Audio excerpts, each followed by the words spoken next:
And then can we start off just by kind of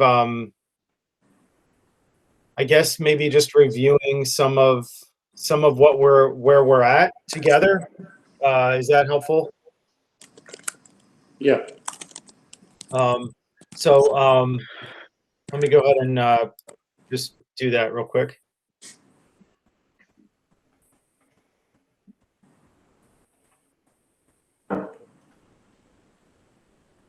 So we have this RNO BizDev Hilldale folder. Everything's located right there.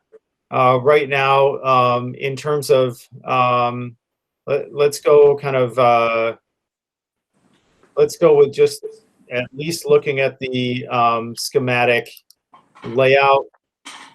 We have this given plan right now. John, this is new to the drive. I remembered this morning that we didn't plug this in there. Understood. This is, you know, our builder's stab, you know, at doing a quick schematic layout. At the very least, it gives us possibly the number of seats, or at least roughly the number of seats, and certain square footage that's dedicated to certain functional areas of the restaurant. Yeah. It needs a lot of work, and work in progress. We'll need to do that today. That's something to look at. The branding, you know, I think this is, you know, great, and it's a start, you know, for a lot of different decisions that will come off of this. But I think what are we trying to, you know, do with the brand, and you know, we definitely, you know, the word feminine comes up. Maybe you guys can help, you know, fill in the gaps there in terms of words right now.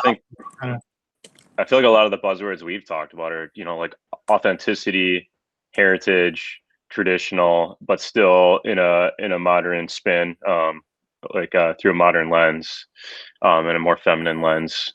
Something. What am I missing, Patrick? Yeah, I didn't know Brad wasn't going to be a part of the call today, but yeah, he's here. Okay, it's still, from my standpoint, it still needs work. It's a good start, but there's just not a whole lot of edge here. I love the name,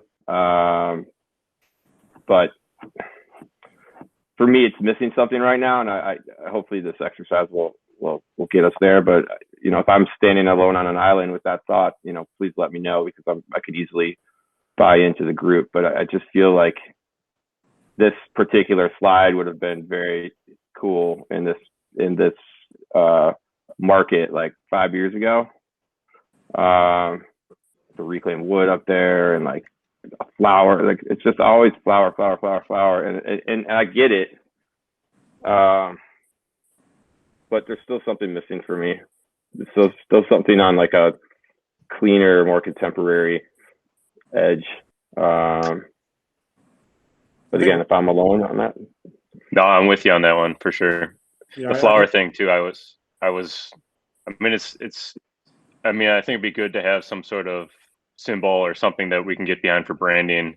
I didn't know how I felt about the tulip, because like you said, I think was it a tulip, because it was like the flower of Italy. But I think I don't know. I think we could find something more meaningful that kind of pulls things together from that perspective. But yeah, like the peach color is just very daytime coffee, like cafe to me. The wood is just very expected. I don't know, man. I'm not a designer, so I just know it when I see it. And I think if we can take this idea and run with it, you know, 5 or 6 new different ways, at least we've narrowed it down to this. There's parts of the other ones that I really like too. Bits and pieces. You bring those up. Yeah, I just right now, one second. I was not in agreement with you guys like that. We had just nailed it right out of the gates. I just don't.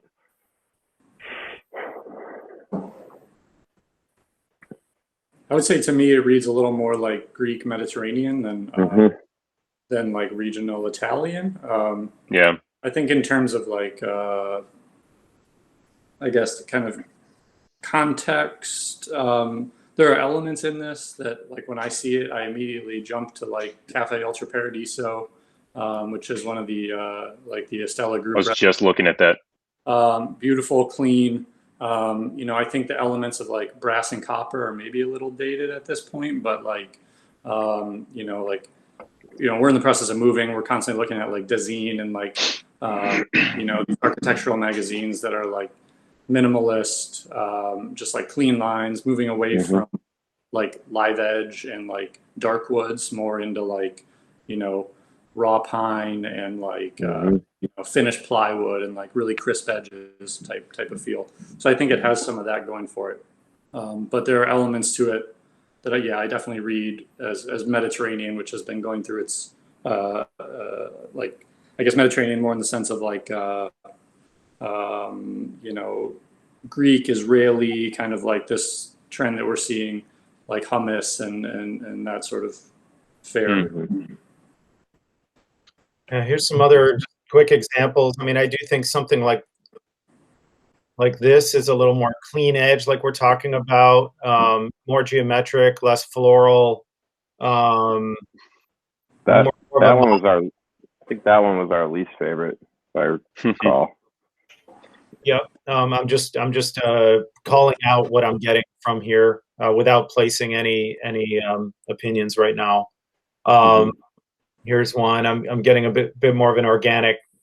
Maybe this one's a little bit more kind of. I just get a little bit more of kind of a maybe it's Southern Italy, North Africa kind of feel on that. I don't know why. I like the font. Here's another one. Yeah, the font's nice. It is. I like a lot of aspects on that one, but I think maybe pulling together different aspects from some of these other ones, Patrick, I think I would agree that I think we're still very far from nailing it, but yeah, like that. The green one is I work on this app called what the fuck is it called? Word Swag, and like I recognize all these fonts, and like the more bubbly it gets, like that green one, it's just very juvenile to me. You know, that one down there is sharp, but it's like going back to that era of like Merchant almost with the Yeah, it feels very classic. The apology. wallpaper, the wood. Yeah, Yeah. like you know, pavers and tile, and like it's just Yeah, it's a little dated maybe. I like the color schemes with the serviettes there. Just the kind of some of those colors If kind I of remind me more Italian kitchen. I mean, I would like to call out the name in terms of what we get out of that name. It means bitter, right? And you know, in Latin, what does it mean in Latin, Patrick? everlasting. Everlasting. I mean, I get the word mar in the center, which is like the sea. There's an amara sounds feminine. You know, it can be kind of a double edge here because of its bitterness. So I think we're looking for some edge. James, you've spoken about kind of the It's role. remarkably balanced, which always feels good to me. Absolutely. It's easy to remember. It's fun to say. It's cool. You know, but again, if we want to go and revisit that, we can talk about that too. John, what was your first impression? I like the name a lot. Good. I think it reads well. It flows off the tongue.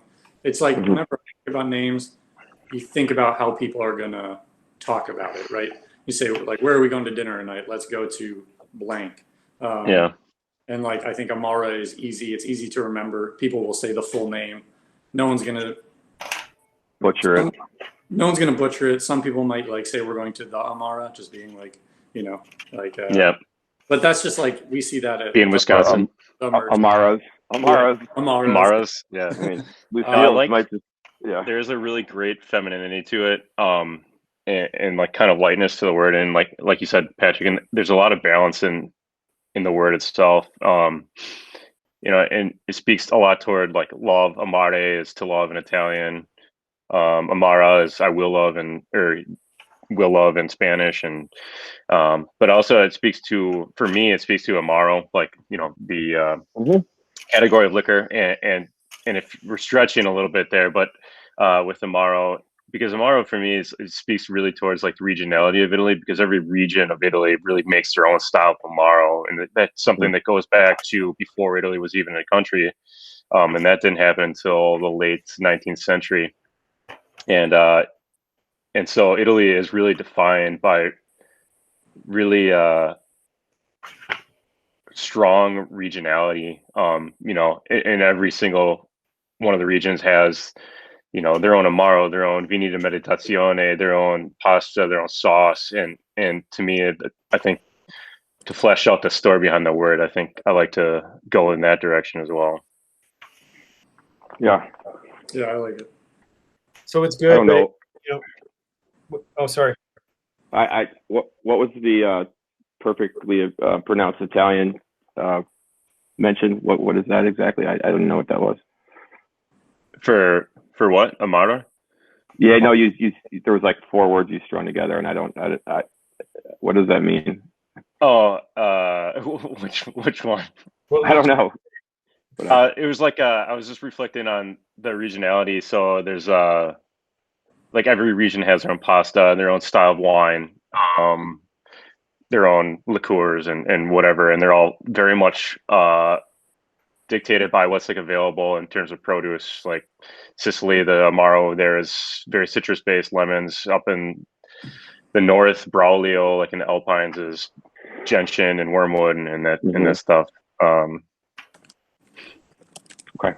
I said, yeah, vini di meditazione was what I had said. And that's just a style of dessert wine that has a long history going back to Roman times in Italy. Well, I guess, you know, and one thing with John here is when we start getting into the boundaries of the brand, are we going to speak to all the different regions? Are we going to, you know, maybe this is one region or two that we're really exploiting. Is it coastal? I mean, there are very large restaurants in New York City that are just focused on Campagna. You know, I mean, obviously it's a smaller market here, and so and the regional Italian is we've got Cento, we've got Bar what's the Coralini, and you know, in terms of regional Italian. I don't think Cento really. I mean, is that? No. I feel like that's more Italian American. Yeah. Well, it's not spaghetti and meatballs. I think they have that. They do have that. It's a little bit more regional Italian. Come on, guys. It's food fights take on regional Italian. Let's just leave it there. That's fine. And but I'm just saying, there's no, you know, there's nothing really, you know, purely authentic. I guess Osteria Papavero would be your most authentic Italian here in town, and they don't stray outside of their, you know, their dishes. I mean, it's pretty Americanized, fairly outdated in terms of it's not a bar. There's no sex appeal. One of my favorite restaurants. I don't like sex at all. Or bars. So I guess what we're trying to do is create something new here. And how wide is this, and how narrow is it? And John, you know, when we talk about, when you wrap a menu, when you come at menu development, I guess you're looking for those cues. And I think we should try to decide what are the boundaries of the brand, what's its food identity, you know, John and I texted real quick about, you know, wood-fired pizza is kind of and James, I know you brought that up too. You know, do we want to do that? Transport well, pricing's always an issue, brings your check average down. You know, what kind of experience, what kind of food do we want people to be eating here? And how can we get our check average to where it wants to be? How can it be family driven? There's a lot of families around there, whether we like it or not. How can we make it approachable, but not you know, but also elevated? And the biggest question for me, and something I'm very excited about, is what's working right now in other markets that we can go and bring here, and kind of start pattern it, and then we'll kind of wrap ourselves around it. And once we all do that and bring Madison into the mix, we end up with something truly unique. So I kind of I want something that's going to ground us in terms of a food identity, and we're not quite there yet. Yeah, that's one of my concerns in terms of creating those boundaries. Excuse me. And if we wanted to focus in, hone in more on a certain part of the country, a certain aspect of the country, pizza, pasta, where do we want to go? Like smaller plates. I mean, those kind of things. And maybe John, you might have more input on that and more thoughts on that, and kind of the style of food that you like to cook, like from Italy. And if there's anything that really speaks to you. Yeah, so I mean, I've run a handful of programs that are focused on pastas. I actually, so I reached out to Josh because after receiving the kind of, I guess the Google Drive, I was looking and I saw Live Fire was potentially involved. So I've basically run concepts that are very much pasta driven. I've also run concepts that are strictly not pasta driven in order to separate ourselves from our other restaurants. In which case they were wood and charcoal grill driven. Honestly, I think there's a great kind of marriage between the two cuisines. I think you see it in restaurants like, I know Lilia was a menu you guys had focused. They have a huge wood-fired, charcoal-fired hearth. They are doing a lot of pastas, but alongside of those pastas, they're doing, whole roasted meats. They had like the small fish and the large fish section on their menu, which I thought was cool. Vix is a menu I'll keep going back to. It kind of hits the traditional mold of like the Italian menu. You have your starters and small plates. You have your pasta section. You have your contorni essentially built in with like all their vegetable dishes. But alongside all that, they are doing wood-fired pizzas. So that's. I love Vic's menu. Vic's menu is really great. I think pasta. Yeah, the pasta category in town is way underserved. Especially out in the near west there's really nothing. It's also nothing there. Where it's so much better not to buy proteins upon proteins. I mean, if we're going to be paying pretty high rent here, and that does it checks a lot of boxes for me, being a pasta focused restaurant. Yeah. Yeah, I mean, pizza, pasta spreads, and finding that balance between, say like, I think a lot of places are going towards like the fully wood-fired restaurants. That's been pretty hot for the last maybe 3 or 4 years. And at the end of the day, I mean, when we were running a restaurant in Center City here, on top of gas and electric, we were burning, $90 worth of charcoal a day. So, knowing that I'm assuming that this is a 7-day-a-week multi-service project. I mean, you're talking about a significant increase in fuel cost for a very specific purpose. So, that's always something to take into account. Now, I think alongside of, a small plates and pasta restaurant, there is room for like that charcoal roasted, ribeye, or that, deboned half chicken. You can get that same effect through like, the Japanese Conroe grills, things like the Jaspers, or the, like the Argentinian style grills that are much smaller footprint, don't need quite the same hood capacities as like these large kind of open fire grill systems. And so I think finding that, like having that marriage of like, pastas, value driven, also food cost driven, vegetable focused small plates, with like meat as the garnish, say it's like anchovy vinaigrettes, or like, I did this thing last night. It's kind of a take on like a green papaya salad, but we're doing this barbecue pop-up. So I had a bunch of brisket, and it's like using a brisket as like your vinaigrette for like a light vegetable dish or a salad. So you have your small plates that are like driving the trim, and then you can have those more like kind of like showstoppers, like those cuts that you want to walk through the entire dining room, like that, 32-ounce ribeye that might not have the best food cost, but like minimal prep, pretty easy to cook on the line. And they just kind of like, they'll satiate a whole family's entree, like with that one dish. So I think you can find a good balance there. I like the size of the pizzas here with Vic's too. It makes it easy to do smaller plates to go along with the pizza as well. Yeah, Yeah. John, I don't know how you feel about pizza, but like a really focused selection of wood fired or charcoal fired pizzas.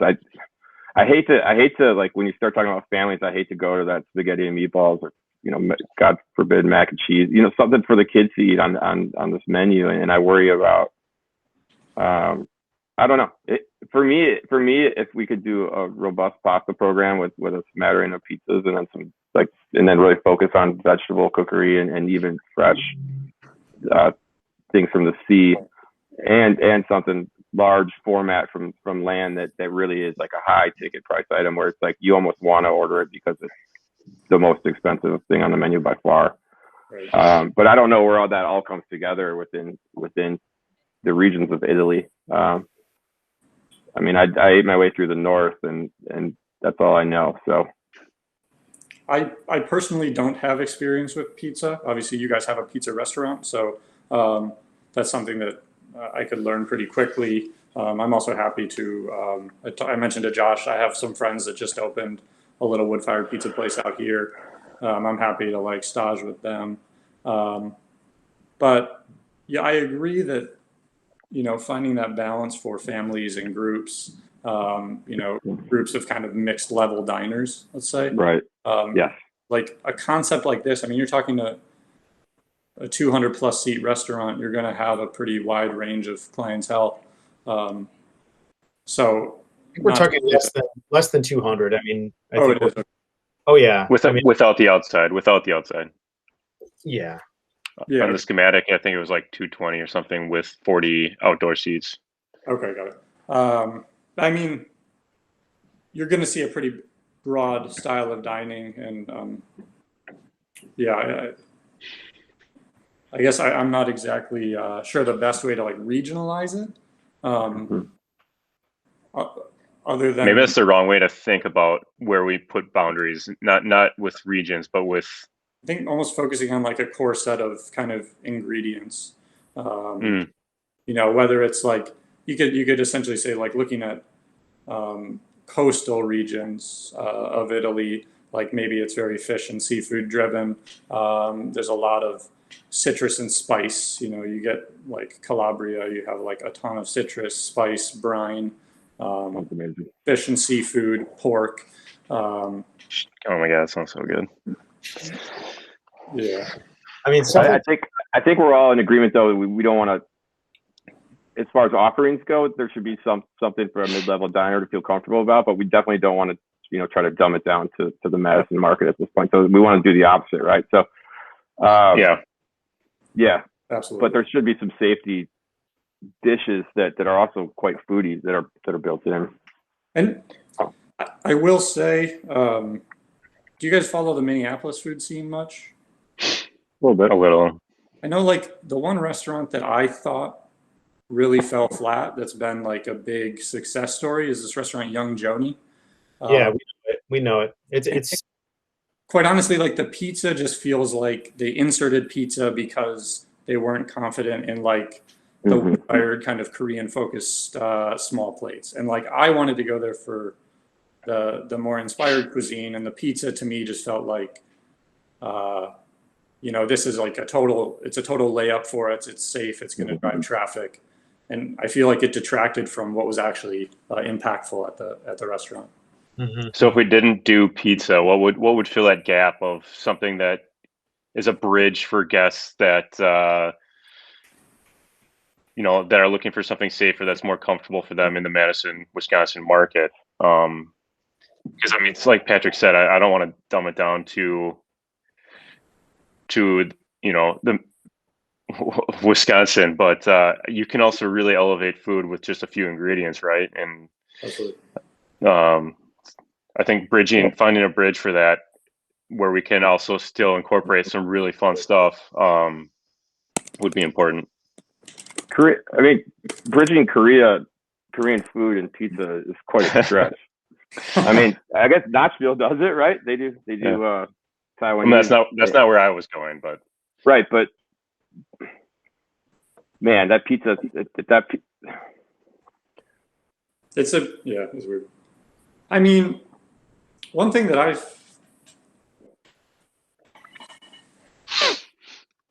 I'm definitely not against pizza.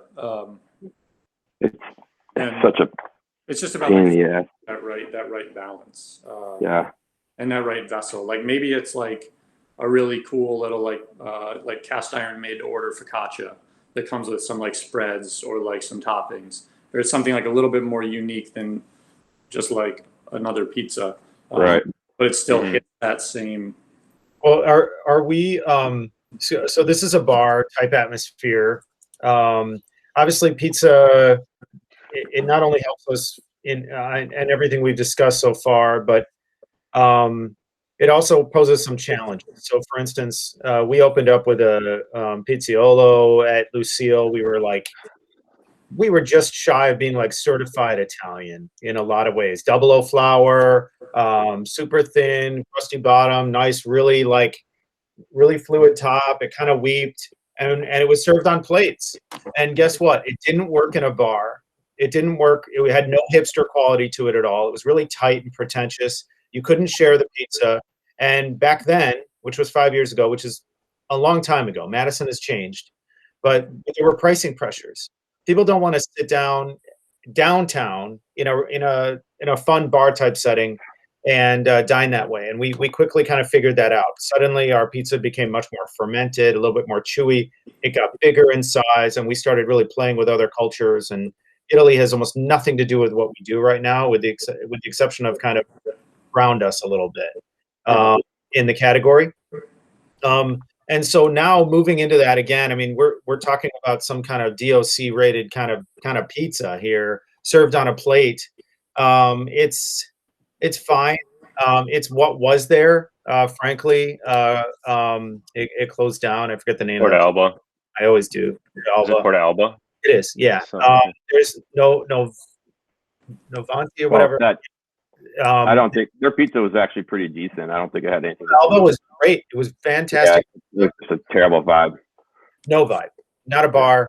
I mean, it'd be it was just like what percentage of food that Coralini puts out is pizza. It's got to be at least 50%, right? What I'm getting at is what if we moved into a small plate entree type setting, where or primi secondi kind of thing, where it's a little bit more of it's a bar type setting, but we're talking about a higher check average, more pasta driven. Pasta takes your place of the pizza, and suddenly I agree with that. You're out of the casual trattoria, and you're a bit more into a voce kind of territory. You're in 2-star territory, where the plates are a bit more composed, but not fussied with. We're in Italy here. We're buying top ingredients. We're doing a fish set, a contori set, a small plate kind of set, and we don't have to do pizza. And we're going to find. I mean, if we could do that with flair. But yeah, I guess I agree with that assessment. And like John said, it doesn't mean you can't do like a sheet pan focaccia like on a Wednesday night or something like that, or grandma pie, yeah, tomato pie. A lot of what I ate in northern Italy, instead of pizza was pasta, but then just all the various bruschettas or whatever, like every storefront had just the most amazing small plates or bites, where they would just be sitting in like a case or a deli counter, and it's like it's not something to drive check average up, but it was a nice it was everywhere, and it was extraordinary. Yeah, and even moving into a lot of our restaurants would do kind of like composed toasts, a small plate. So, you made bread in house, you have just like a nice toast, and you really compose like a hot salad on top of it, or, whatever it is, smoked vegetable spread or something like that. And you can get not that far off of the price point with like one composed toast. You're looking at like a $12 to $13 small plate, and you're just looking at like bread essentially, or bread and salad. And you can kind of like, I don't know, maybe there's a small section of those, or just something that still uses the elevated ingredients. It still fits the regionality more, but does kind of grab that diner that's looking for that slightly more filling item. I like that. Yeah, I put together. I pulled out a couple menus that I thought were pretty good. I didn't know if I could add them to the Google Drive or if you guys wanted to keep that kind of for you to focus on. But a couple places that stood out to me. Throw them in there. Please do. Okay. Yeah, I mean, going like way back, like A16 has always been kind of the staple in this format. You know, a lot of antipasti. They do pizza, but really focusing on like regional Italian dishes. Nate Appleman was the opening chef. They've been around for a while. I'm not sure what's going on these days, but that was always kind of a stellar program. Cafe Paradiso. I think everything that Ignacio does, like Estella, Ultra Paradiso, like it really hits everything we're talking about. He's able to elevate simple things like cacio e pepe, beef tartare. He's able to turn these like small plates, wine bar feeling places into like buzzy high check average spots. Do you mind if can we swim in that pool a little bit? Like A16 is located where? A16 San Francisco. Can we just take real quick just to get some pictures to the word? Okay, so Yeah, I ate there. Ultra Paradiso is really cool. Sorry, one sec. I don't know what they're doing these days. I ate there probably before I even worked at Merchant, but yeah, A16 they had kind of a nice mix going on. Interesting here. I mean, really interesting. So looks like they've got a couple places and.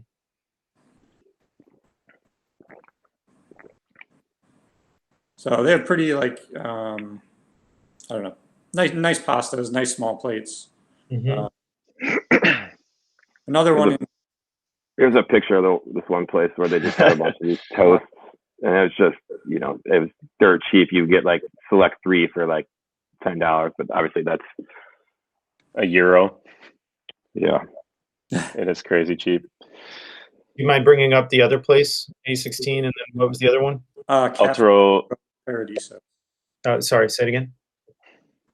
Ultro is ALTRO. Okay. Paradiso. Okay. Yeah, it's same guy as Estella. I mean, Patrick, can you comment on the branding as we flow through here? I mean, something like this is it's really nice, actually. Going on here. Not much. It's just clean, simple. Yeah. It's not trying too hard. Now it's such a hard time to look at. I know programs. just like curbside and. I mean, something like every menu. This is something very attractive to this clean quality to their plates as well. God, I'm hungry. I know, me too. Yeah.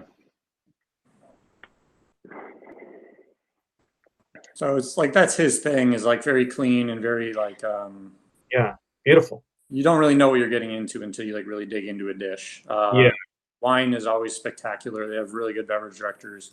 You know, service is always really great. They're almost more like jewel box spaces than like big bustling spaces, but they have a lot of elements that, you know, are nice.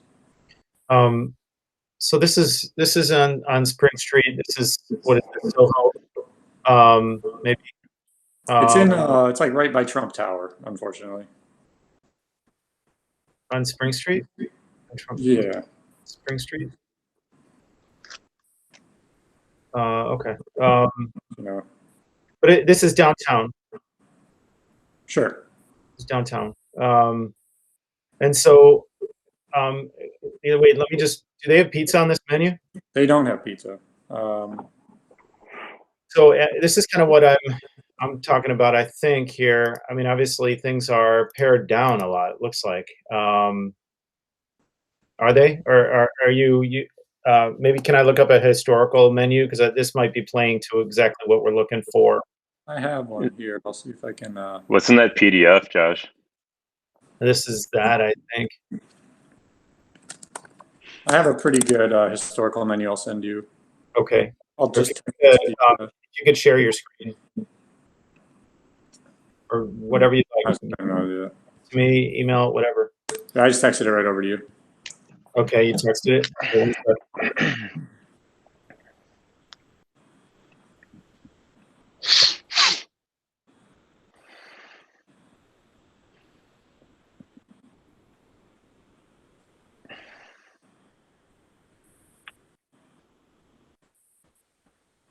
I'll share it with everyone here.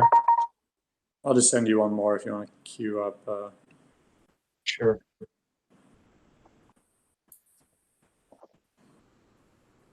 This is a different restaurant, but just so you have it. Oh, yeah. This one is Catonia. So it's by Michael Tusk of Quince. It's kind of his casual concept, pasta-driven, hearth-driven, out in San Francisco. Mm-hmm.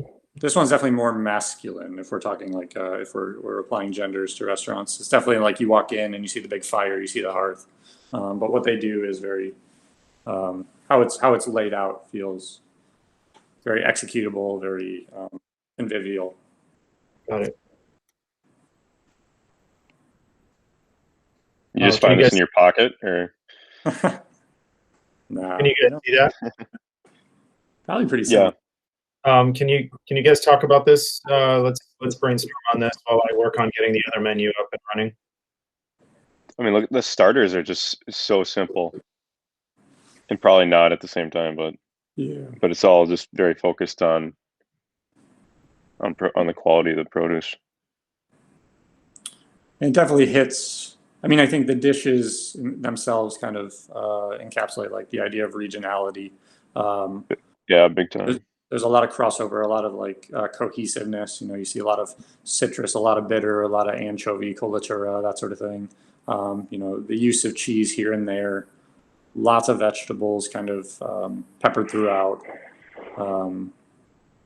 You know, no real emphasis on meat, which I think is on like meat forward, which is kind of a good direction for cuisine. I mean, you even see like fish crudo, they kind of leave it open.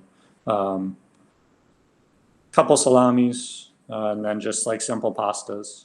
One thing I thought that was kind of cool about this restaurant, Patrick, I thought to your comments about like kids and stuff, when you're like looking to order, they actually go out of their way to say like, we're also happy to do all the classics. We do cacio e pepe, aglio e olio, and we'll do them with like, you know, these types of noodles. So you have the option for more of just like a classic pasta if you do something that's super regional. These daily specials look awesome. Yeah, I thought that was kind of a cool touch too. Well, and that's a great thing about keeping your identity and catering to kids to make sure they get cacio e pepe. I mean, the answer is yes. You know, I mean that's exactly right. Or just, you know, olive oil and cheese for sure. Here, I'll get the other one up here.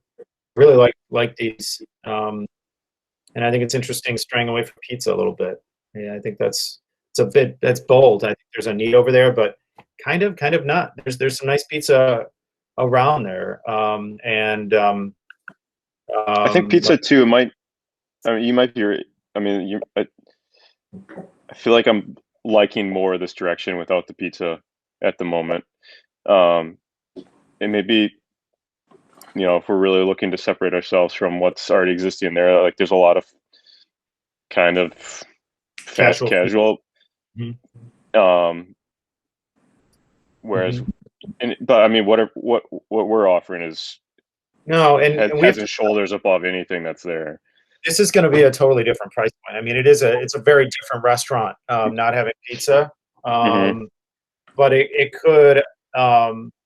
I think this would attract a group coming in for business. I think this would be more friendly for the to not have to be casual. I think it's bold to do that, but I think given our size, which isn't that big, 5,000 square feet. I mean, I think we could fill it with this kind of price point. What? A lot of this food too is very bar friendly, I think. Absolutely. Right. Yeah. What is the price point? Sorry. So, sorry. What is the price point that you have kind of been kicking around, just like check average? We have not gone there because we wanted to talk to you first. I mean, this is striking me as a little bit rich. In the 30s here is something you don't see here in Madison too much. You'll see it sprinkled with like a big protein, but by and large, the entree prices are more like the preemie prices. Preemie, okay. And which I think is fair. I mean, honestly, I mean, where is Cotenia? Where is that located? San Francisco. Okay. Yeah, I mean. Yeah. You know, I mean, I don't think we'd be afraid of a, $50 price point here per person, with everything included. I don't think we want to go that much more. I mean, once you start getting into the really high check averages, you end up with a really stuffy atmosphere, no matter what you do, just because people can't afford it. So we're going to have to find that spread. There's a lot of young people at Hilldale. The average age is kind of that 25 to 37 mix. It's a great place to do business. That's for sure. Great. The other menu felt a little bit more modern to me, just because of its, I don't know, it just was looking really clean and less and more veggie focused. But I don't. Yeah. I think it's the font too, and just everything about it feels a little bit less formal. I do. I like bringing a lot of the menu. Maybe it was the lighting on the menu too. But go ahead, John. Sorry. No, I definitely feel like Catonia is more like it feels, even when you're at the space, like it has a little more of like a brutal kind of like cigar bar. Yeah, it's very warm. Like it has that same feel of like hearth. I know that I saw that mentioned. I wouldn't say rustic by any means, just because it's in San Francisco. It's hip, it's buzzy, but yeah, it definitely hits that vibe a little more, kind of through and through. Yeah. Whereas I think what Ignacio does from start to finish is always more clean, contemporary, a little more international feeling in terms of just the vibe. Can I ask you guys, from a branding point of view, what the difference is between Cafe Ultra Paradiso and hold on.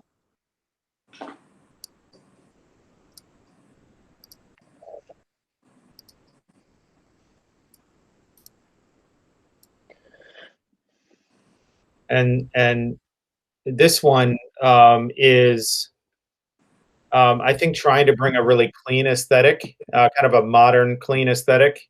Why is this one on the least favorite on the list at this point? And then when we look to something white, clean, with clean plates, I don't know, why is this one out of bounds? I mean, for me, like the larger font and some of the feel to it, it gave me like more kind of like hotel restaurant, to be honest. And it just feels very childish to me. Like what's going on down below with the RMA balls? Well, I think it's a hot mess. Those would be like coasters, and they're just rotated. My dear one. For me, it's just a hot mess. I think I'm looking for something that's a little more refined, a little more simple. I think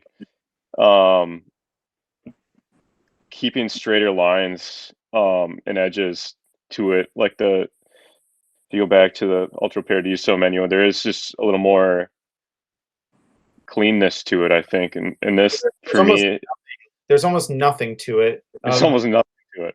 Let me just see what their overall branding package looks like.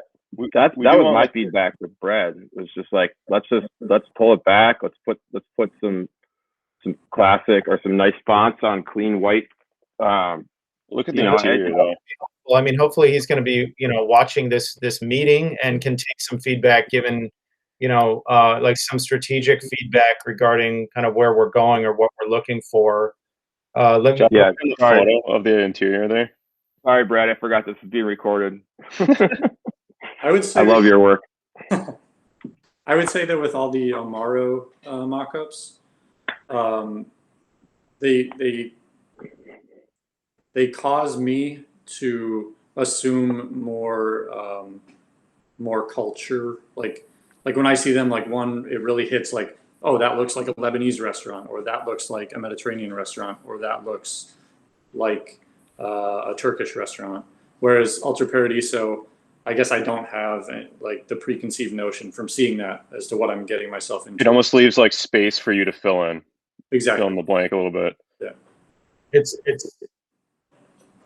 and it gets filled in by the By the- food and the ambiance. And on their webpage. That's true. Let me just look at some photos of the place if I can. Hold on one second. maybe something more just kind of. I mean, I feel like we still want it like warm and inviting, right? Oh, Patrick, yeah. I like something you said. What was it from? Warm at the ground and then light as you go up, and that's something that kind of struck with me. Because I think like having that like nice brightness and lightness, it just really helps I think your like mindset as a guest. It's more cheerful. It's a better feel, and you feel better about it. Yeah, go ahead. That's what they're doing here. So I'm getting some retro vibes out of this in really positive ways. It's super clean. It's got a European feel to it, all being kind of low like this and wrapping around the woodwork. Let's just take some pictures here because I think this could help guide us. The build out to me feels more like contemporary Parisian Did you than, say Parisian? yeah. Mhm. Like I see like, yeah, Yeah. I picture Can't say I'm familiar with that one, but more like, I don't know. I just picture this like, I think of like Clown Bar, or like a little more kind of whimsical, but still kind of light and airy. Mhm. Mhm. Yeah. So it does not have an Italian identity. Is that what I'm gathering from you? I It don't is, think the feel of the build out has an Italian identity. It is in a hotel, just so we're all aware. It's in the base of a hotel. Yeah. Well, I think we should go back to the font. Just focus on the fonts that Brad came up with, and then like, do we like any of them currently? And if so, we could just make that way more simple. Like do some of the hand drawn fonts stick out to you guys, like with the vine leaf or anything like? Because if it was just that with a white background or whatever, and that's what you led with, then you start creating around it. But like, I'm having trouble with his branding boards where it's like going to like menu ideas and coasters. Like, I don't know that we're there yet. I think we need to focus on what people see. What does the name look like, and what kind of palette is it on, and what, because I like some of his stuff. It's just it's getting too busy for me at this point. I like the font in number 4 that had a little bit more of the traditional feel, and it is a little bit cleaner lines. You know what I'm talking about, Patrick? I'll try to bring it up for you guys. One sec. And I think it is a little more aligned with Ultra Paradiso. So you could still like maybe just kind of embolden a little bit in the font. This last one. No, that's 6. That's so go up 2. This one. Yeah. It's attractive, right? But if you just take everything else away, the glasses of wine and the border up top, like it's a lot stronger. I definitely hear what you're saying. Yeah. There. Yeah. I mean, What we don't want it to be is like a stark, modernist, Sterile, yeah. sterile. But obviously, our build out. It's a fine line. Yeah. I mean, I wonder if stark modernist exterior is what it wants to be from a sex appeals. You mean logo, not exterior, but branding? Yeah, but just the way we treat the exterior and brand it outside, and then you walk in and it's just full of character and full of life and colors and fresh plants and so I don't know. I was gonna say one more thing, and what was it? Can you scroll up a little bit one? Did you text me something, Patrick, that you wanted me to share or no? No, I just said it's like we just got the program in Milan that I came across that was super fun. See that one's nice to me too, because even if that logo lives on its own, it's still got a lot of character. But I don't want to see it on a background of like wallpaper from we've been there before. I think he's not here and to speak with. I think he's trying to bring in maybe some finishes from the restaurant to try to place it. I don't think that's the actual logo with the background there. No, I know that. I know how he works, but like for instance, that A right there on the wine menu is kind of speaks to what we're doing. It's very clean, but again, we're talking about a floral treatment. Not as much with this one. Mm-hmm. I don't know if it's floral or more plant. Mm-hmm. John, do you have any strong opinions between those two? Between or this neither? number 4? Yeah.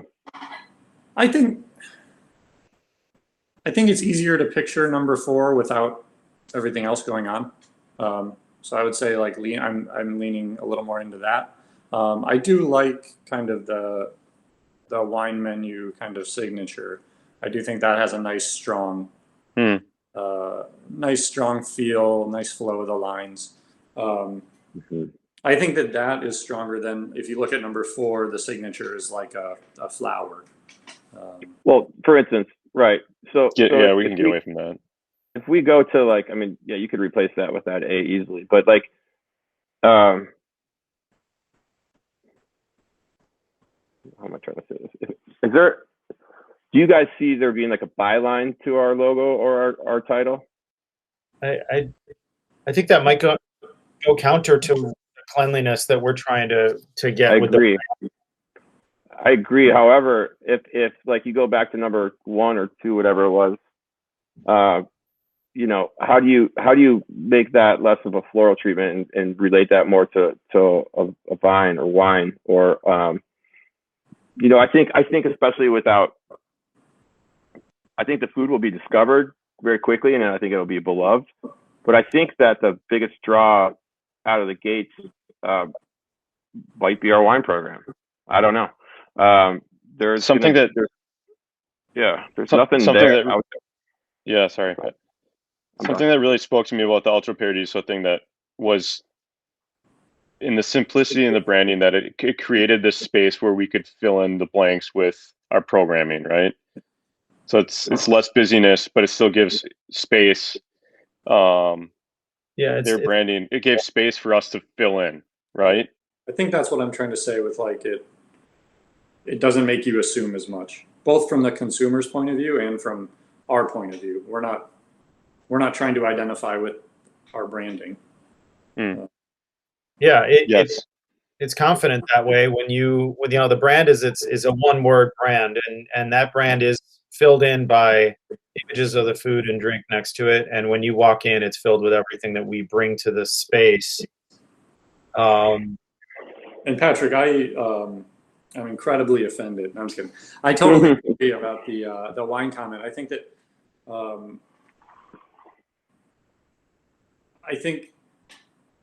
creating a space that's like really, I mean, the way that beverage is moving, I think it's very easy to draw people in. I mean, I'm speaking from someone who owns a BYOB. Like, I don't have that opportunity, but I definitely recognize the power that the beverage has to like really drive people in, and I think it's really it's not difficult to put really great food around that, but people can immediately gravitate towards like going to grab a glass of wine or a great spirits list, and then they just go in and just feel welcome. Discover. I very much it's all about discovery, especially without pizza, and I love that idea. I mean, if you think about like a very bad example, Vino, right? They have 2 locations. Everyone in there is drinking wine, especially the women. Cocktails definitely take a back seat, but there it is in the name, right? It's just like smack you in the face, and it works for them. I mean, surprisingly, that's probably the one restaurant in town that just fucking burns my balls every time I go in there, and it's just packed. The one. I mean, no, there's another one. I feel the same way. I mean, there's a Caseta Kitchen Encounter. Yeah, that place. Yeah. I feel the same way though, Patrick. It's so literal though. Their brand is like Vino, and it's just like they're in a mall. It's just or you know what I mean. It's really old. Well, we don't have a lot to do with them. The only exception is that they kill it out there. And you're right. Everyone goes to wine. That's what they're known for. I think we can be known for this food program and wine program being.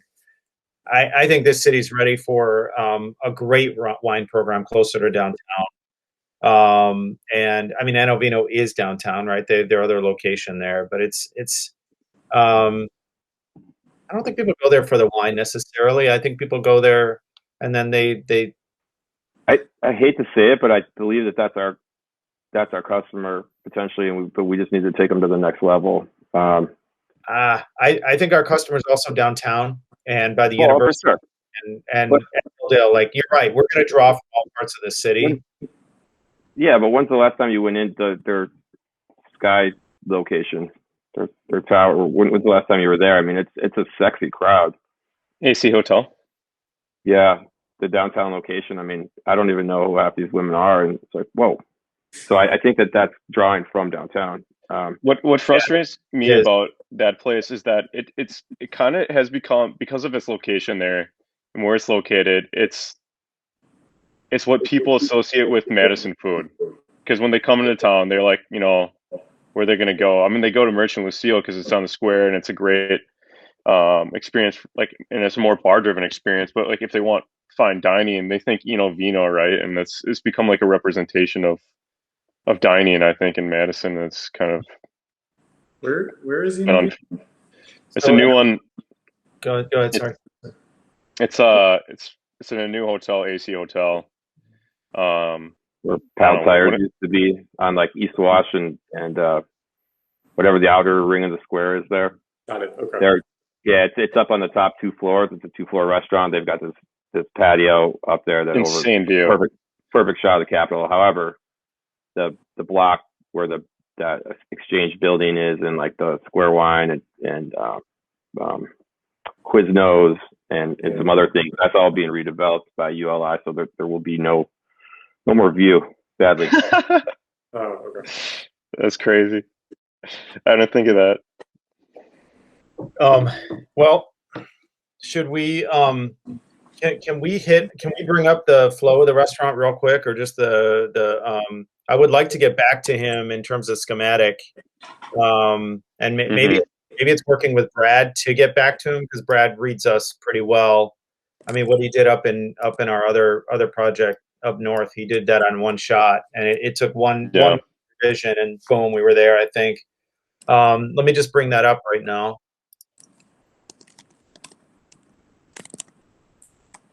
I mean, there's a couple of glaring things to me right when I look at it. Okay, at least it's a start. Yeah.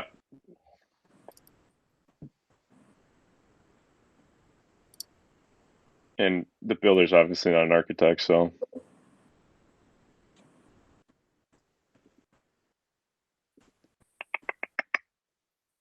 Sorry. 1 second.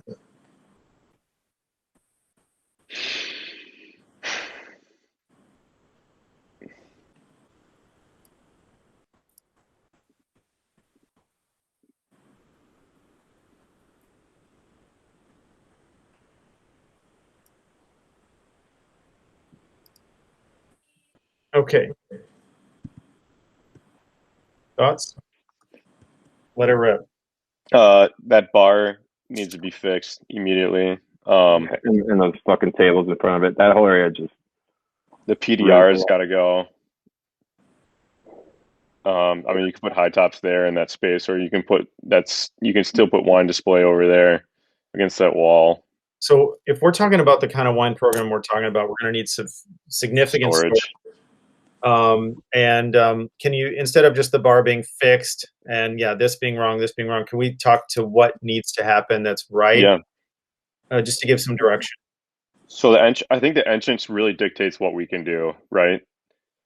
The entrance being where it is, and then having a point of contact with that host stand. There's that kind of weird wall there, and you want to have seating, obviously. I think if you got rid of that PDR, what does that mean?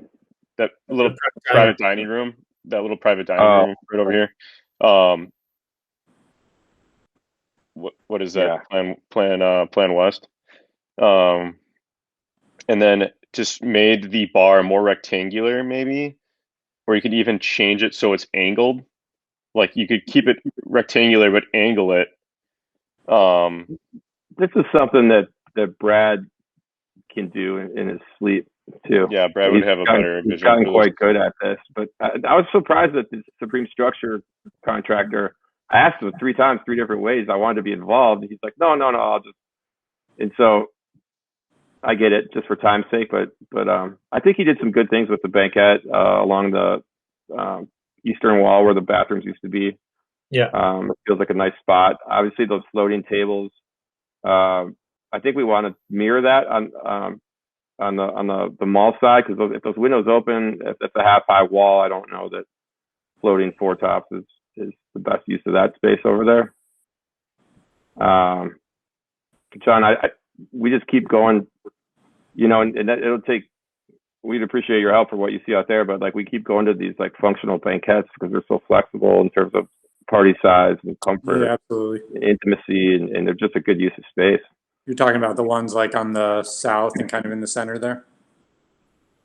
Yeah, that's an interesting little area too. I like what he did with the back-to-back banquette in the middle there, because I see like old library lamps or something on top of that middle. Yeah, you can do a lot with that.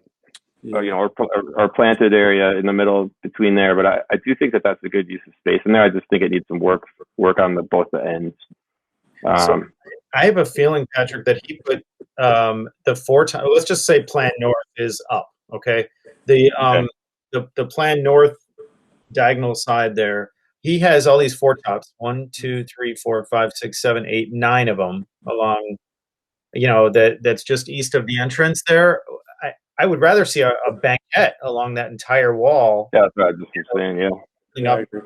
But I'm not sure if you have the depth there to do that. That might be an issue. Yeah. For ADA. I'll bet that's why he did that. But that would be so cool to be like sitting there with the open breeze going on, being able to look out and whatever. It doesn't matter what you're looking at as long as you're looking out a window. I like the entrance where it is. I would think to the right of that there would be like counter, just a counter where you can stand and have a drink. You have tall, like a high top, like a communal high top. Really. Well, or I was just thinking or just like a standing counter. Well, I wasn't thinking I was thinking a counter that's attached to the window, so that wraps around there, so that you can eat and just lean up on that counter, eat something, and have some wine. Those 4 tops to the left of the entrance. There's 4 of them. Here's my idea, and it might involve moving the entrance further towards the bathrooms, but if you were to make, see where the private dining room is in the red dotted line? That's like a very cool nook back there. If that red dotted line was like this super vertical back bar, and your staff was working within that private dining room basically, and then like James said, your bar came out from that, did some sort of shape where it became a 3-sided bar on once you got out from behind all those walls. And that way you could take your banquette in the middle and move it back towards the bar so there's not like a pinch point. I wish I could draw on this. You actually can draw. There's this thing called a whiteboard. Say again, you cut out. There's a thing called a whiteboard on these things here. Let me see if I can bring one up.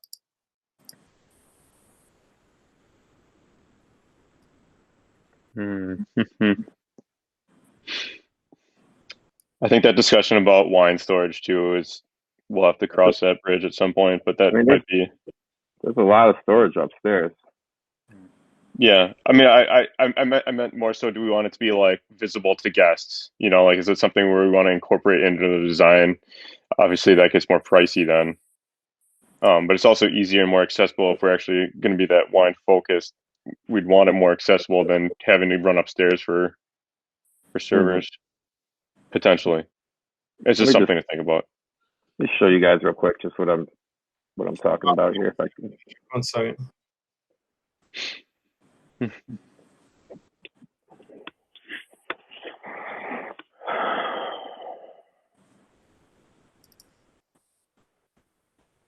Oh no, it won't. All right.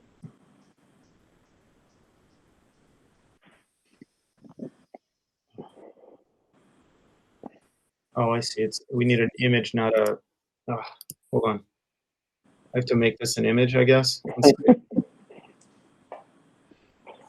Whatever you're doing would take me about 4 hours, so I'm glad that you're. It's taking me too long, so thanks for your patience here. My computer tends to freeze up when it tries to do more than one thing at a time. It always cracks me up when like Tim will be like mid-meeting and Tim will just freeze. I know.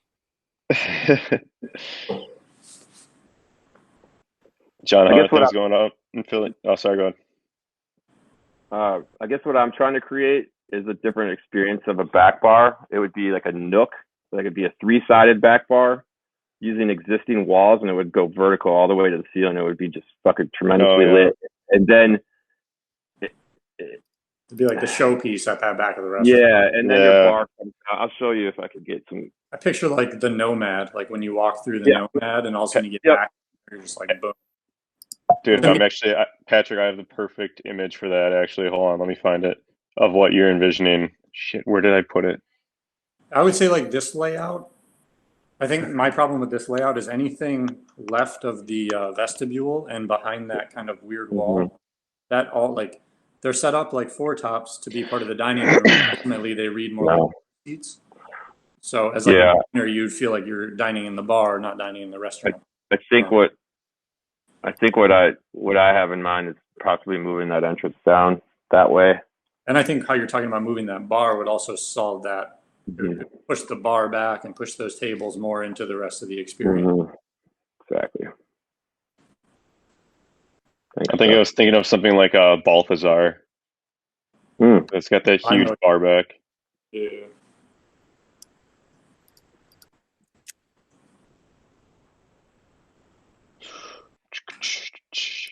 Thank you. Can you guys see this? Yeah, if you could just.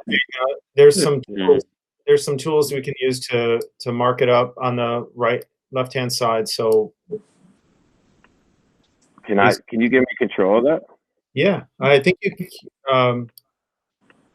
it should be for everyone to use. Yeah, it's not letting me. Well, I think we have to do it on our end from our own drives. Oh, you got to get into it. So let me just let me share the link on this. I'm going to copy the link here, and I will send it out on our chat here. 1 second. There's a way for us to like share this and edit this together, though. Tim's done it. Tim's done it with me too. Hold on, let me just. He likes to hoard his secrets. Can you guys see this? Oh, it's on the chat. So can you guys open up chat? Okay.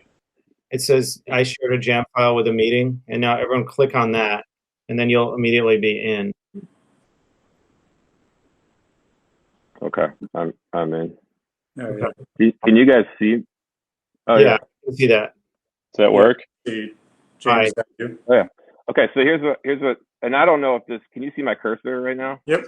Yeah, your little icon. I don't know if this wall right here is existing, but here's the idea that I had: is to build a back bar I can't that see was your, like. Oh yeah, now there you go. now I can. Wait, if you're what you're doing right now, I can see. I can't see unless you press it down. Wait, say again. I can see what you're drawing now. Okay, good. Okay, so like it would be like this three-sided vertical. Jesus, hang on a second. Technology. A three-sided vertical back bar right here where these lines are. That's cool. And so you've got, it's like this nook, and then your bar comes out from there, and maybe does something like, yeah, I mean, this is way too big, but like you follow the lines of the building. So now you've got like, your bars, it's just this, that's way too big, but it's this huge spectacle, back bar. Yeah. And now you're like creating this amazing bar out front of it here, three-sided. And so now like maybe there's see it gets tight in here, but if there's a way to get like the entrance down in there, maybe this line's more like that. I don't know. But then like John said, you could take these 4 tables and include them in part of the restaurant rather than just sitting out here in no man's land. So your bathrooms would be to your right when you enter. There's this three-sided bar with just a spectacle of a back bar, and then you've got all this room out here to play with. You could even move this element down this way if there's like a pinch point in here with a banquet issue. That's an idea that I had. That's a great idea. The back I like that. in that nook though. What is the advantage for having a 3-sided back bar, or is it better? I've never seen it before. What if we had a single back bar and then behind that bar we had storage? I mean, is that a better use of? Oh yeah, I mean you could Like probably bring that back bar out to like here. I can't see unless you press down. Yeah. Down. Gotcha. Okay. Almost like the merchant kitchen where you have like that the false Yeah, wall. and then the X is all your storage back there. Yeah. Something like that. Interesting. Maybe it's rounded. Rounded. No, doesn't work. Or maybe it's like a half circle and then it returns, like that.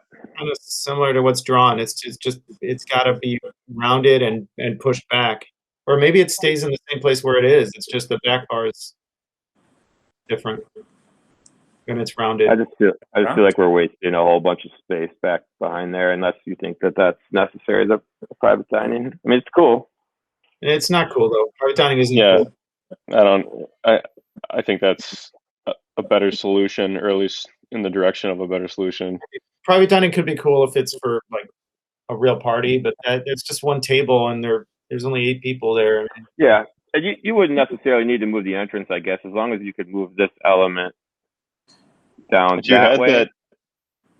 And then and then these 4 tables are somehow, they speak directly to the bar. I don't know if they're high tops or if they're. Or we just get rid of lounge, like a lounge over there maybe would be cool. Yeah. I mean, like that would be a natural place for like a host station if you move the entrance down there, and it would be, you can add another table or 2 where the current entrance is, for sure. Well, and then this. Oh, let's see here. Can I erase all this with one push of a button? Yeah, there we go. There's an erase. There we go. But then there's just a point here where I don't have to maybe. Whoa, hold on. Sorry, undo. Oh, here's a pointer at the bottom. So like this area, if you that's a useful tool. just did what we did, just doing what we said, this could move over here a bit more, and free up more space over here for a banquet. Yeah, exactly. Yeah.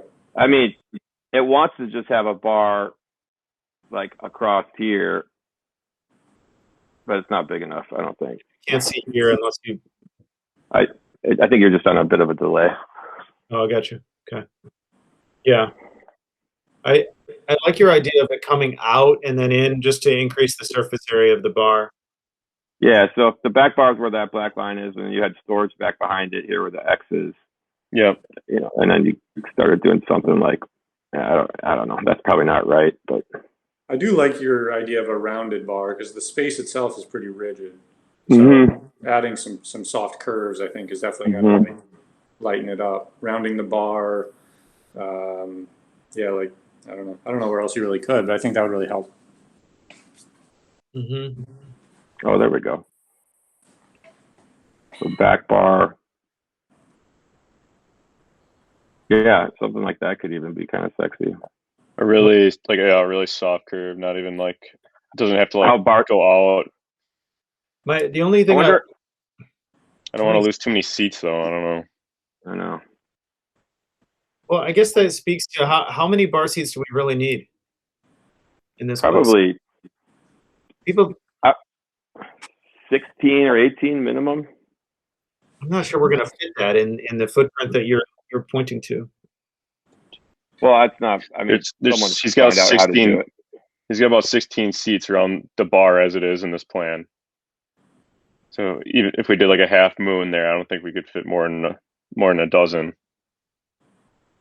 I mean, but could you use that area north of the bar to be more like bar style seating? Maybe like some high top. Yeah. So or like a lounge, or like a comfortable lounge or something right in there. Yeah. I do think it'll be very attractive to do high tops here, a little bit of high tops here. I just picture a lot of people that are just like out shopping and just dropping in for a bite, a glass of wine, like aperitivo, like living the. I mean, we could really try to market the aperitivo aspect of the aperitivo lifestyle. And the food would definitely complement that with the smaller, like piccolini and the like the small bites and the small plates.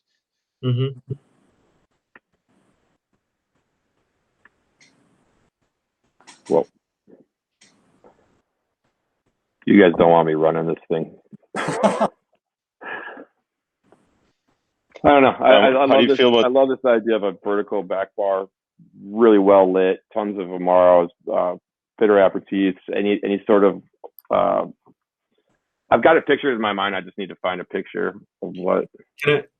I'm just feeling like this bar right here might be too small. And what if the back bar went from here to here? Well, sorry, Josh. Let me just get that. Okay, go ahead. What if the back bar started close to the wall and kind of more starting like so it took that and there was like a walkway, like a walkthrough to get to the bathroom suite through the back bar. I have no idea how you'd access the bathroom. No, there would be like a doorway, an open doorway. Yeah. We sure we can't use bathrooms at Metcalf's? But if we had that's a good idea. If we had a long bar right here, I think we'd get more seats and we could create a more visual back bar. I mean, could it go? Yeah. Your back bar would be like basically like this. It's like a doorway. Yeah. You know, something like we can do a ladder system or whatever. I don't know. Yeah.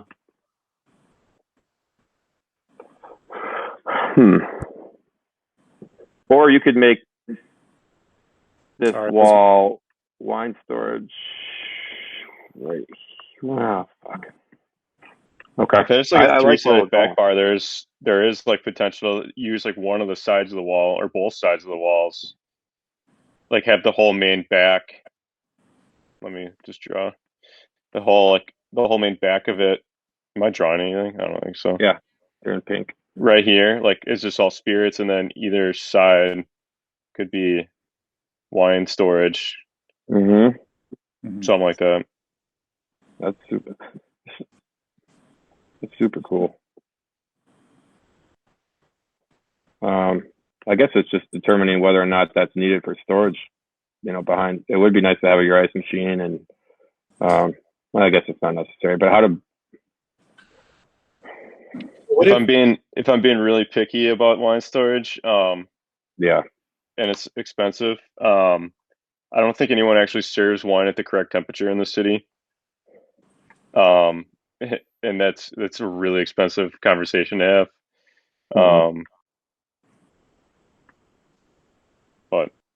Well, what if this area was a wine cave behind the back bar, a proper one?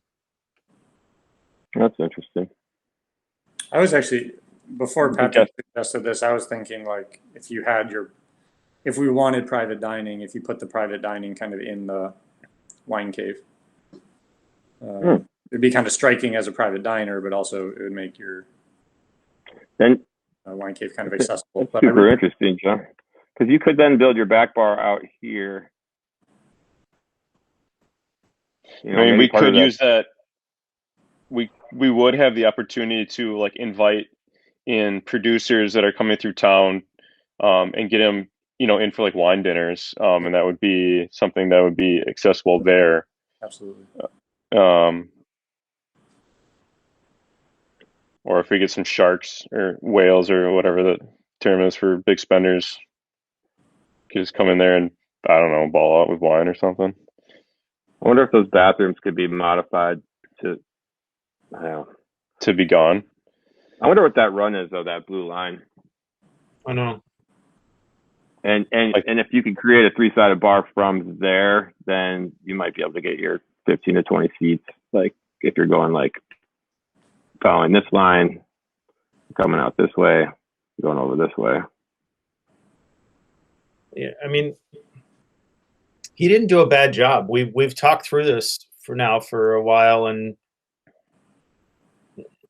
I mean, he is a private dining room. We're considering that to be a wine cave, not a private dining room, or both. I don't know. I think there's something a little pretentious about dining in a wine cave. I've seen it done a lot. I'm not sure if we want that kind of like big spender vibe, like come on in here, or if we just want like, really to showcase that wine cave somehow. Maybe there's a glass wall. Maybe our back bar gives people views into a wine. Yeah, exactly. So that's what I'm looking at nice. merchant too. So you don't start your shelving on your back bar until it's above eye level. Shit, my computer's going to die and I'm going to have to go to the phone. But like there's basically a window above where the blue line is. There's a window above the countertop that sees right into the private dining room, and then your shelving starts like 8 feet off the ground. You can put in like a ladder system. Is there a cleanup blocking those views? I mean, are we going to have to demo part of the mezzanine to do the back bar up that high? No, I don't think so. The mezzanine lives like up in just there, right? Here. Yeah. Is this wall all windows?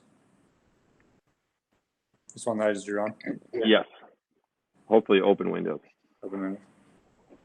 I do have a question of what's going on this part of the kitchen here where the yellow line is, because if you could make your back bar all of the yellow.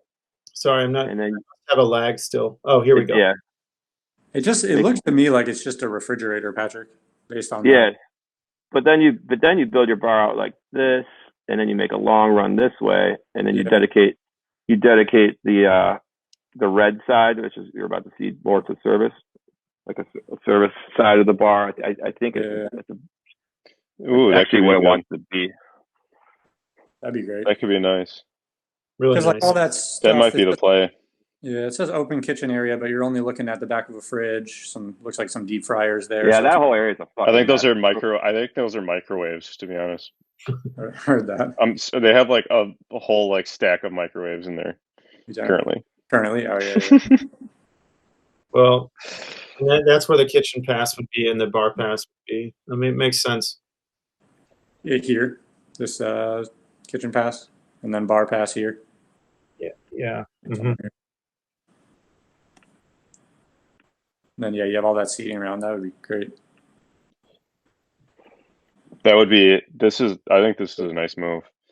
And then you could have, you have your bathroom entrance, and maybe you have like a side door here for like if you did want to turn the private dining into wine storage or something. Mm-hmm. That's what I was exactly thinking. Storage for us in anything. That needs to go. That's and then you push this that way, and then you make the circled area in red an extension of the bar. Yep. Is this part being recorded for Brad by chance? Yes. Great. I got to switch to my phone, you guys, because I forgot my charger for my MacBook. Well, actually, are we done? Is there what more? I mean, I'm happy to continue. I just wanted to throw out there. I'm happy to be done too. I think we just I think we did it. Why don't we get this over to Brad and start working on another iteration of branding that's cleaner and more in line with what we said, and then let's get a new floor layout here. And then, John, do you want to take a stab at menu? Sure. What's timeline looking like? I know. So the 5th is, John. I'm sure Josh told you, but the 5th is when we present to the developer over at Hilldale. And Josh, I don't know what you had in mind for timeline in terms of preparation of materials. Yeah, we talked about who should be there first. And John, we would love for you to be there, if possible. I would, yeah. Is it a It Zoom? would be, Zoom Yeah. situation? Yeah. I can do that. I don't. I do cleared everything for next week. you think Tim would be a part of that meeting, or probably not? Probably the four of us. I don't think so. I think, Supreme Structures and Brad. I mean, Tim would be absolutely welcome to be there as part of the team and a partner on this project. But it's going to be primarily a concept piece, and then talking about who we are. Even though we'll have to at least give that to them so they can forward that upwards, and then maybe a financial piece. We're going to have to start putting numbers to this as well for that presentation, and then we're done. And it would all be branded. So, John, we can maybe after this, I can just send you what we have for Brookfield, for example, or our Manitowish Waters project, which can give you an idea of kind of the deliverable that we're talking about here. Sounds good. Okay. Mm-hmm. And for me, you would like a stab at a menu. Anything else that you feel? If you come across some inspirational images or Yeah. some plate food would be really helpful. So if you had a menu with this is the kind of aesthetic we're. Hey guys, I'm about to die. John, good to see you, man. You too, Patrick. We'll talk soon. Okay. Bye, Patrick. I'll be here for a few more minutes until it dies. Okay. Yeah. So So like you're going on the other side of the moon or something. there you There it is. plated pictures. So if you have some photos of the food or some inspirational photos of kind of the type of aesthetic and plateware, I think that would actually really help. Okay. And then that's it. That's the scope, I think. And then just making sure that, I think once we wrap ourselves around all of this content, it's going to flow into the presentation really nicely, and we're going to find this thing coming together really fast. I'm starting to worry more about the brand now a little bit, but Brad will get on top of it. I have no doubt about it. Yeah, no, it's an iterative process, and yeah. So, great. Well, all good. Should we end the meeting? Josh, do you want to work on the presentation the similar fashion that we did with MW? I'd like to, John.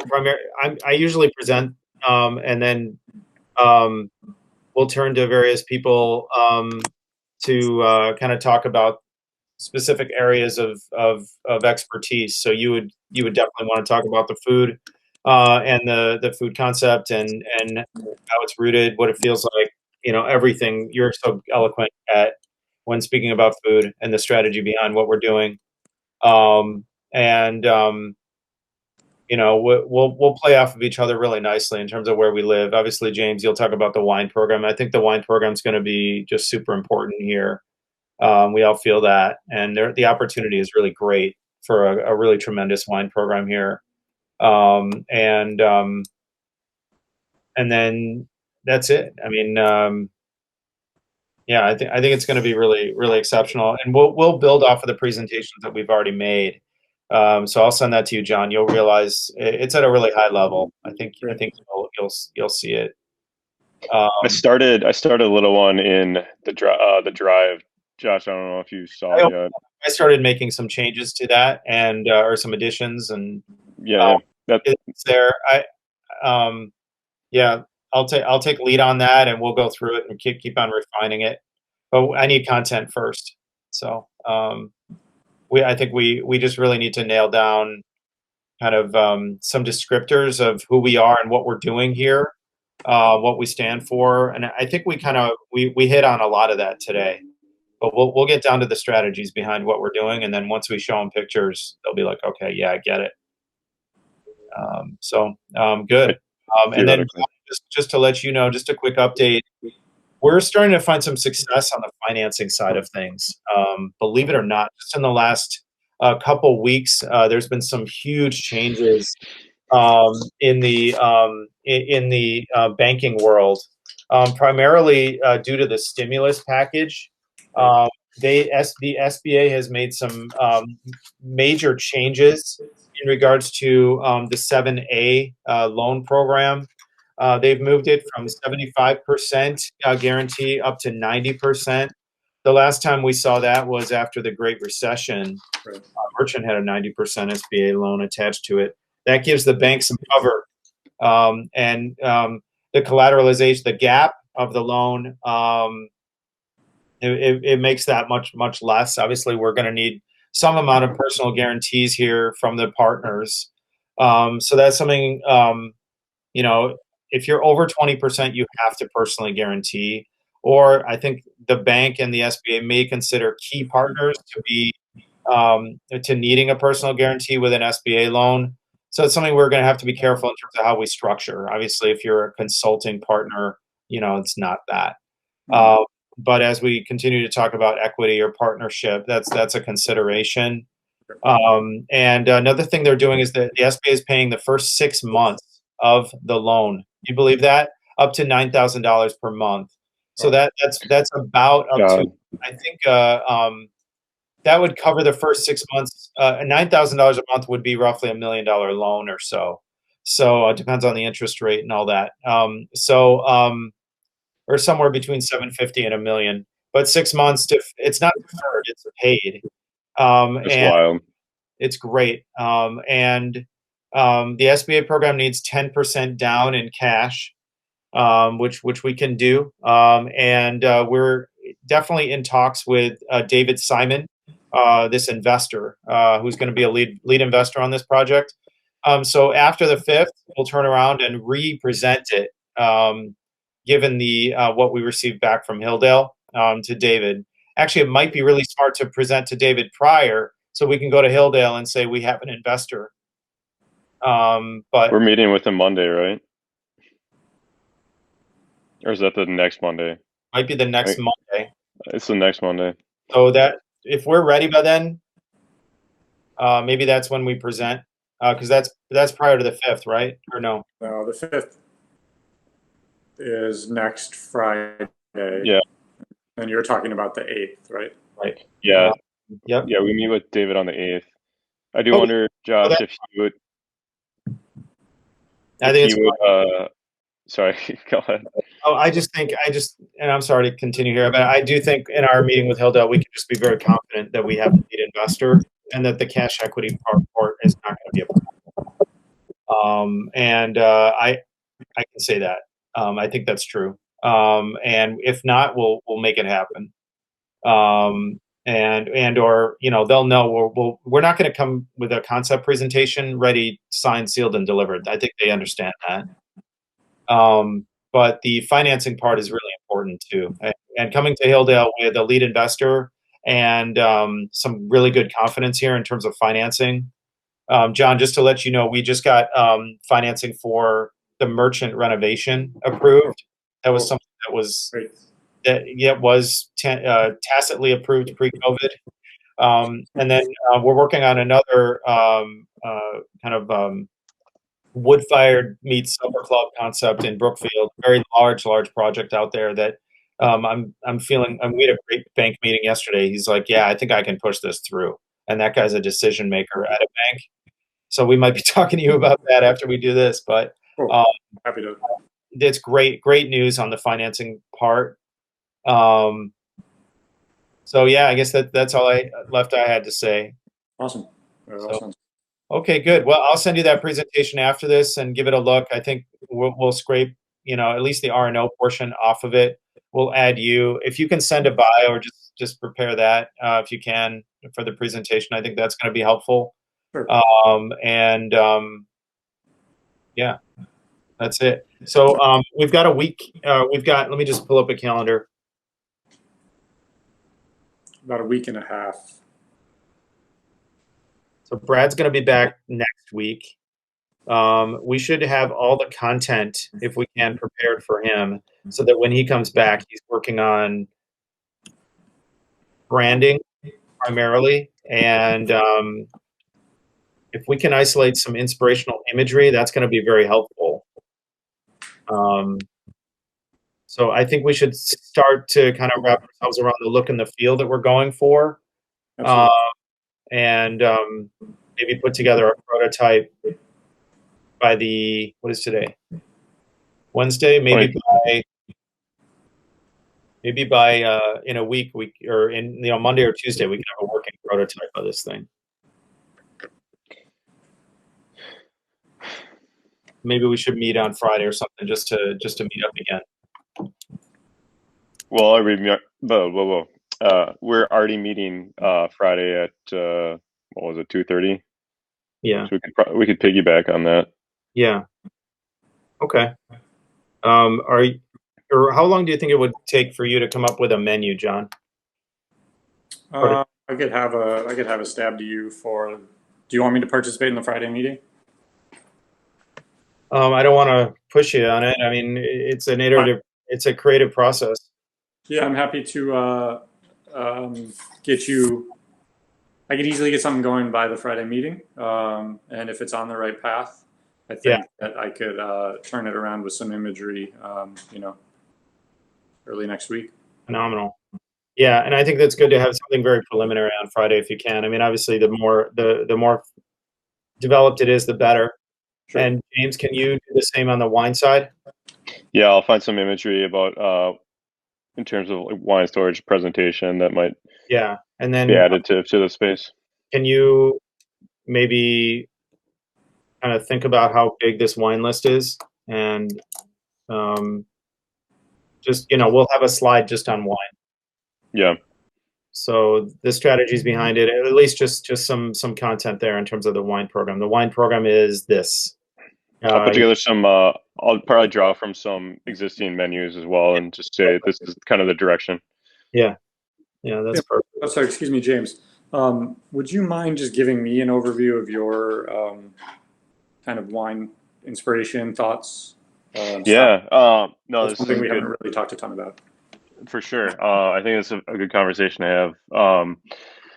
I've been thinking about the directions to go with this, and it's still up in the air. I mean, we could go completely entirely Italian, and I think we could cover every basis of category of wine that we need to cover without really limiting ourselves.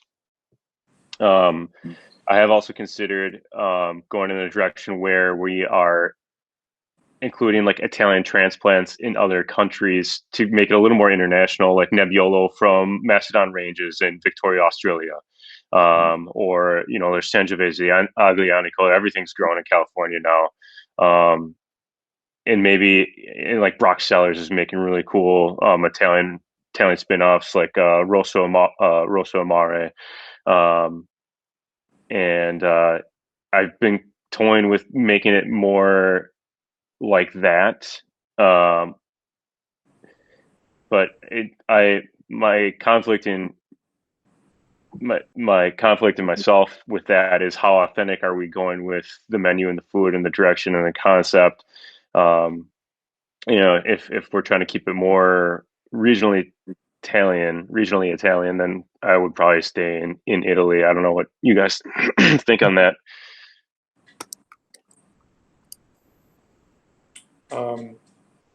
Yeah, I mean, I think I'm happy to take the menu either direction. I guess that was one thing we didn't quite clear up today.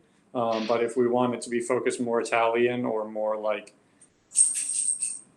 influenced by, with kind of the feel of the categories, types, pasta driven is maybe a better I guess it kind of sums up if we want it to be pasta driven or like Italian, I think is more the option. If it's pasta driven, I think it has a little more room. Not to say that we'd be doing like a kimchi ravioli, but we wouldn't be, we wouldn't be stuck with, potentially your traditional like, ravioli with amaretti, type like so traditional, so rooted to a region feel.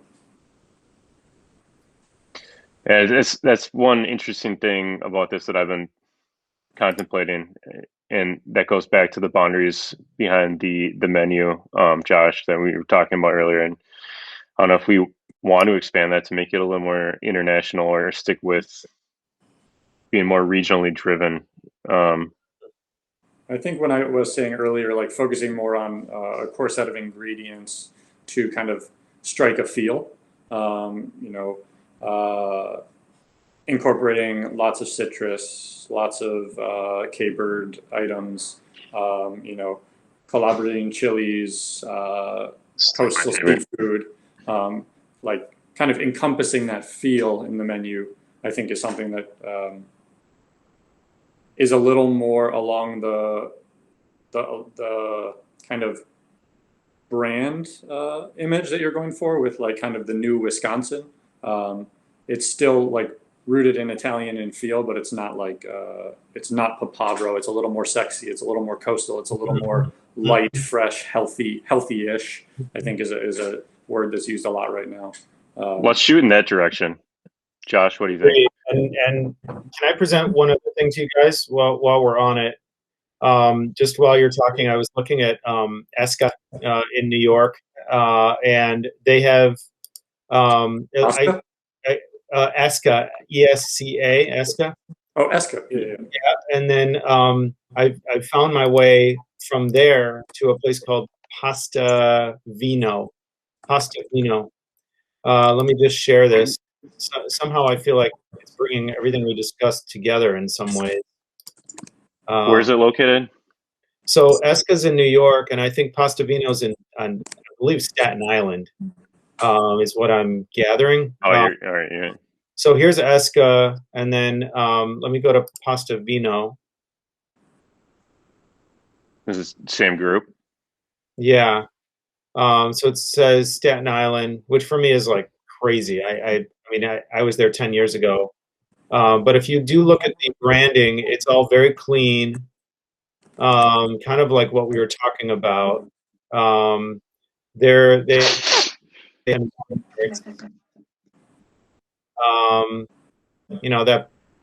this kind of thing is interesting. I don't particularly like everything I'm looking at here, but I was just looking at here's their menu.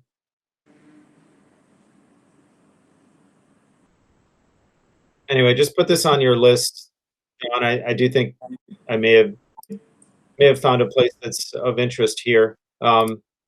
Actually, I don't know if you guys were seeing what I'm seeing. Were you not? I think I just clicked over. Sorry. Hold on. I think it was kind of frozen for a second there or something.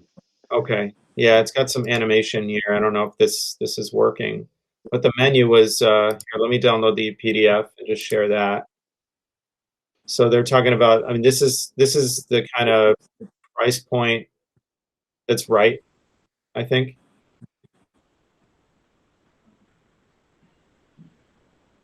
Yeah, this is John Moore. This is getting a little more Italian Americanish, but not like not overtly. So I'm seeing us use Italian for the various sections and possibly for the dish names, but then the descriptions obviously those aren't going to be in Italian, but you know what I mean? There's a good amount of Italian on here, but it feels approachable. The wines are all Italian. I don't know how big our bottle list is. Or how big you want to. I mean, I think the wine program is going to be important here in many ways, but I'm not sure if we can afford $150,000 wine purchase. I don't want that.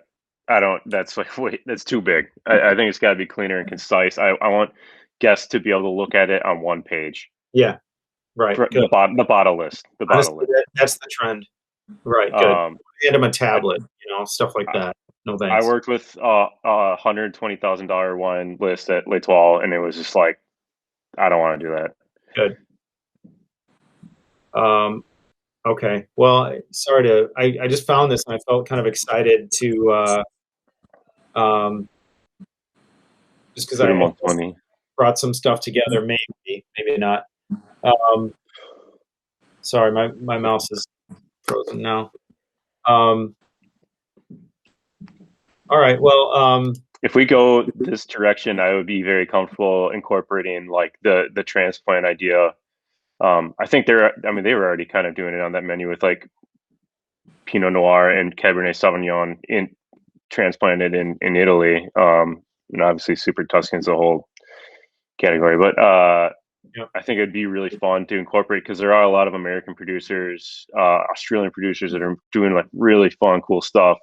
That might be a little natural leaning, and I still want it to be a clean, varietally expressive wine. This isn't a natural wine bar, but there's still a lot of producers that are in that realm in the U.S. that are working with Italian varieties really for the first time. So Yeah. it would be cool to work with some of them. It's a cool trend. I mean, I really enjoyed that Stoltman. I mean, I just like them. I like what they do. I like something about them. Yeah, the carbonics. Yeah, and they had a what was that? Was it Sangiovese? Sangiovese carbonic. Yeah, that's kind of the. Well, I'll tell you more about it on Friday, but that's the feel that I want to go with Lucille. Like very vivacious, like heavy on carbonic maceration, and just really, really fun, playful wines. I hate playful. I don't know why I said that, but that's right. Yeah, Martha Stoltman. Is that who it is? I don't know. I just know. You're thinking of Martha. Martha Stolman or Stolman Vineyards. Stolman Vineyards. Yeah. Got it. Yeah. The woman you're talking about, we can't get her in Wisconsin. The importer that we've been working with to try to get them here, her wines just like sell too fast. Yeah, they're crazy. We don't. But there's other comparable producers, that we're getting access to now in Wisconsin for the first time, as of like a year ago. Chromatic Wine Company, it's an importer, not an importer, sorry, distributor. That works with Zevrovine, Jenny Francois, Selection Naturelle, some really cool import books that are more on the coast. I tend to. I'm more of a. I wouldn't call it classicist. I love a good natty wine, but they come with an asterisk, and it's just like the Wild West in terms of what you're going to get when you open one of those wines. And I think some of them are just downright flawed. So. Got it. I like something where you buy a bottle of Riesling and you know it's going to be varietally true. Mm-hmm.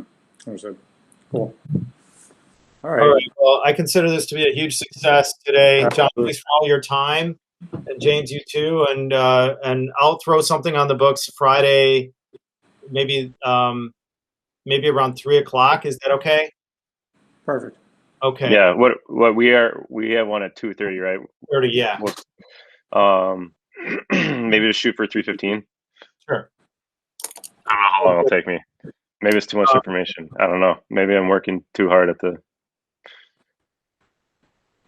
maybe I'm just too excited about wine. I don't know. We do need a bookend of the meeting, or else we'll talk about wine for like 10 hours. Not a bad thing. I'll probably be drinking by that point. So. Yeah. All right. It was a pleasure. All right, guys. Thanks a lot. That sounds good. Yep. Talk to you soon. Thanks, John. Yep. Great to talk to you both.